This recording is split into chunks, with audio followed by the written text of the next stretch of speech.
এইটা অ্যাকচুয়ালি এখানে তার দুইটা জিনিস আছে। একটা হচ্ছে যে নদীর গতিপথ পরিবর্তন হয়, তার ফলে এই সব ভাঙন হয়।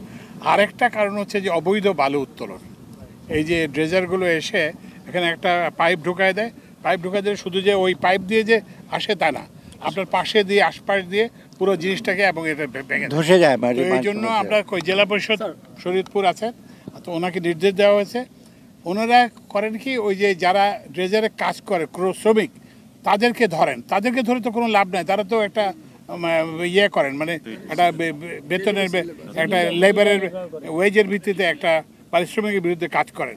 তো ওই জন্য আমরা ওনাকে নির্দেশ দেওয়া হয়েছে, আমরা দুজনেই, যে ড্রেজারগুলোকে আটকাতে হবে।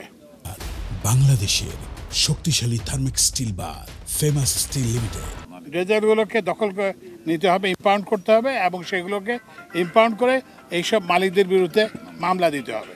এবং এইটা যদি বন্ধ না করা যায় তাহলে আমরা এখানে ইন্টারভেনশন করে এই সমস্যার সমাধান হবে। তো ওই জন্য আমরা কিন্তু এইটা ব্যাপারে খুবই, এটা আগেও ওনাকে আমি এর আগেও যখন এসেছিলাম তখন আমি বলে দিয়েছিলাম, এবং আমরা দরকার হলে এটার জন্য সেনাবাহিনীকে ইনভলভ করবো, কোস্টগার্ডকে ইনভলভ করব। কিন্তু এই যে অবৈধ বালি উত্তোলন, যেটা আপনাদের এই যে নদী এই যে কুল এই যে ভাঙার যে একটা মেইন কারণ, এইটা আমরা বন্ধ করব।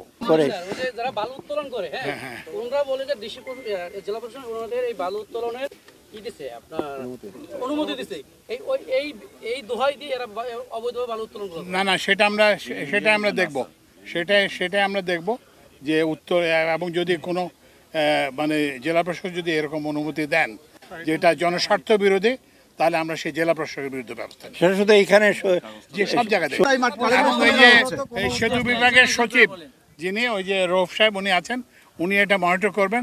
এটা যদি না হয় তাহলে আমরা নিজেরা ব্যবস্থা নেব।